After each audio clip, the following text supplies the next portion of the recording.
పశ్చిమ గోదావరి జిల్లాలో బేడ బుడగ జంగాల రిజర్వేషన్ల పోరాటం ఉధృతం దాల్తోంది.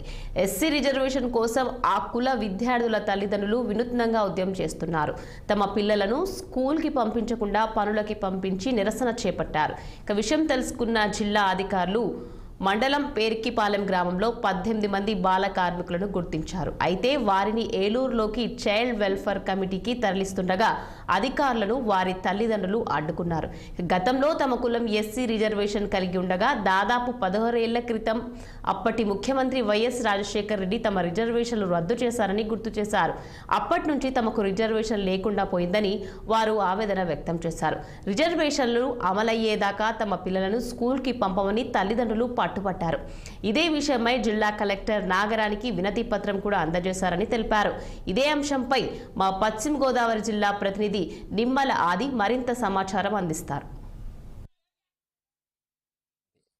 తమ కోల్పోయిన రిజర్వేషన్ మాకు కావాలా అంటూ బేడ బుడగ జంగాలకు సంబంధించిన కులస్తులు నిరసన వ్యక్తం చేశారు. వివరాల్లోకి వెళ్తే వీరవాసరం మండలం పెర్కిపాలెం గ్రామంలో బేడ బుడగ సంఘానికి సంబంధించిన పిల్లలు స్కూల్కి వెళ్ళకోకుండా పనులకు వెళ్తాం గుర్తించిన అధికారులు అక్కడికి జిల్లా యంత్రాంగంతో వెళ్లి పిల్లలను బడికి జాయిన్ చేసే కార్యక్రమం చేపట్టారు. అయితే వాళ్ళు 18 మంది పిల్లలను తీసుకుని వెళ్లి ఏలూరు వెళ్తున్న సమయంలో ఆ బేడ బుడగ సంఘం యొక్క తల్లిదండ్రులు వారిని అడ్డుకున్నారు. అయితే తమ కోల్పోయిన రిజర్వేషన్ తమకు ఇస్తేనే కానీ పిల్లలను స్కూల్లో జాయిన్ చేయమంటూ పెద్ద ఎత్తున నిరసన తెలియజేశారు.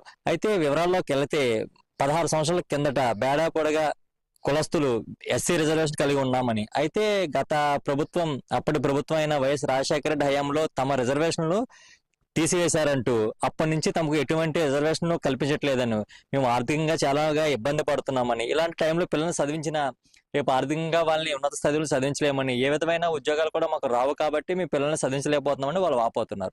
అయితే ఇలాగా పిల్లలకి రిజర్వేషన్ లేకుండా మేము చదివించడం వల్ల మాకు ఉపయోగం లేదు కదా అంటూ నిరసన వ్యక్తం చేశారు. అయితే అధికారులు వాళ్ళకి సర్ది చెప్పి పిల్లల్ని బడిలో జాయిన్ చేసే ప్రయత్నం చాలా జరిగింది. అయితే వాళ్ళు ఏం చెప్పినా వినకపోవడంతో అక్కడితే పిల్లల్ని అక్కడ వదిలేసి వీళ్ళు వెనుదిరిగే పరిస్థితి అయితే నెలకొంది. అయితే వీళ్ళందరూ అదే కులానికి చెందిన బేడ బుడగ సంఘానికి సంబంధించిన తల్లిదండ్రులు జిల్లా కలెక్టర్ చంద్రబాబు నాగరాణి వారికి వినతి పత్రం అందజేయడం జరిగింది. అయితే వారి సమస్యను తెలుసుకున్న జిల్లా కలెక్టర్ నాగరాణి గారు వారికి వివరణ ఇచ్చారు. అయితే ఇది రిజర్వేషన్ అనేది ఇక జిల్లా పరిధిలో ఉండదని, అది ప్రభుత్వం దృష్టికి తాము తీసుకెళ్లామని, ఖచ్చితంగా మీకు న్యాయం చేస్తామని హామీ అయితే ఇచ్చారు ఆవిడ. అయితే హామీ ఇచ్చినా కానీ వీళ్ళైతే పిల్లల్ని స్కూల్కి పంపించే విధానం అయితే కనిపించట్లేదు. మాకు రిజర్వేషన్ ఇస్తే తప్ప మేము పిల్లల్ని పంపించమని వాళ్ళు పట్టుపట్టి కూర్చున్న వైనం అయితే మనకు కనిపిస్తుంది. అయితే పిల్లలు వీళ్ళ రిజర్వేషన్ కోసమని ఇప్పుడు వాళ్ళకి చదువులు చెప్పకుండా ఇలాగా పనిలోకి పంపించడం వల్ల రేపొద్దున వాళ్ళ భవిష్యత్తు అయితే నష్టం వాటిల్లే పరిస్థితి అయితే నెలకొన్నది.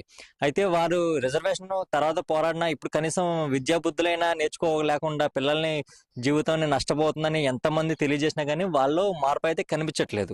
వాళ్ళైతే స్పష్టంగా ఒకటే విషయం చెప్తున్నారు, మాకు రిజర్వేషన్ కల్పిస్తే మాత్రమే పిల్లల్ని స్కూల్లోకి జాయిన్ చేస్తాము, లేని పక్షంలో మా పిల్లల్ని మీ స్కూల్లో జాయిన్ అయ్యారని వాళ్ళు స్పష్టంగా చెప్తున్నారు. అయితే దీనివల్ల వాళ్ళ ఆర్థికంగా రేపు పొద్దున్న పిల్లల భవిష్యత్తును నష్టపోయే వ్యక్తిగా వాళ్ళే చేసుకుంటున్నారనేది అధికారుల యొక్క వాదన. అయితే వేచి చూడాలి, అధికారులు పిల్లల్ని స్కూల్కి వెళ్లే ప్రయత్నంలో తల్లిదండ్రులు వారికి సహకరిస్తారో లేకపోతే సహకరించారో దీని మీద ప్రభుత్వ యంత్రాంగం ఏ విధమైన చర్యలు తీసుకోబడుతుందో మనం వేచి చూడాలి. కెమెరామన్ ఆది 6 TV భీమవరం. పొలం ఉంటేనే పిల్లలకు ఉద్యోగాలు వస్తేనే పిల్లలు లైన్ మానేసేసి చదువుకుంటాకి ఎదరికెళ్ళటానికి మా ఫ్యూచర్ బాగుంటదండి. అందుకని చెప్పేసి మాకు కులం ఇవ్వాలని మేము కోరుకుంటున్నామండి. ఎందుకంటే మాకు కులం లేకే మా పిల్లలు చదువుకోవట్లేదు, ఉద్యోగాలు రావట్లేదు. ఆ ఉద్యోగాలు రాకపోబట్టి మా వాళ్ళు లైన్కి వెళ్తున్నారండి, పిల్లలతో సహా లైన్కి వెళ్ళిపోతున్నారు. ఉద్యోగాలు వస్తేనే కదండి ఫ్యూచర్ బాగుండేది. పిల్లలు అందుకనే వెళ్తున్నారండి. అందుకని మా పెద్దవాళ్ళు కూడా ఇంక మీరు చదువుకొని మీరే చేసింది ఏముంది, అందుకని మా పిల్లలు కూడా ఇంక చదువుకున్నా కూడా ఇంకా ఉద్యోగాలు రావట్లేదు, ఏమి రావట్లేదు, మీరే ఎలా తిరుగుతున్నారు, ఇంక మా పిల్లలు చేసేది ఏముందని ఫస్ట్ నుంచి ఇంకా లైన్లకు పంపడం మొదలు పెట్టారండి. అందుకని మాకు కులం ఇప్పించిన వాళ్ళు అయితే మీరు మా ఫ్యూచర్ బాగుండేటట్టు, మా పిల్లల ఫ్యూచర్ బాగుండేటట్టు బాగుంటదండి. అందుకోసం మా పిల్లల్ని చదువుకోమని అంటున్నారు. చదువుకున్న వాళ్ళు కూడా జాబులు లేవండి క్యాస్ట్ వల్ల. ఇప్పుడు చదువుకోలేను, ఇప్పుడు చదివించి మేము ఏం చేస్తామని మేము అడుక్కుంటాకో దేనికో పంపించుకుంటామండి. మా పిల్లల జోలికి రావద్దండి. మా క్యాస్ట్ ఇచ్చే ప్రకారం అయితే చిన్న పిల్లలతో సహా మేము పంపిస్తామండి. అలాగే మా క్యాస్ట్ ఇప్పుడు మాకు కావాలి, లేదంటే పిల్లల్ని చదివించం మేము అడుక్కుంటా రోడ్ల మీద పంపిస్తామండి. అడిగితే ఎవరో కూడా సరిపోదు. మా పిల్లల్ని బళ్ళే పంపిస్తే ముందు క్యాస్ట్ ఉన్న చదువుకున్న వాళ్ళు కూడా జాబులు వచ్చినాయండి. మాకు ఈ పిల్లలకి జాబులు వస్తాయి.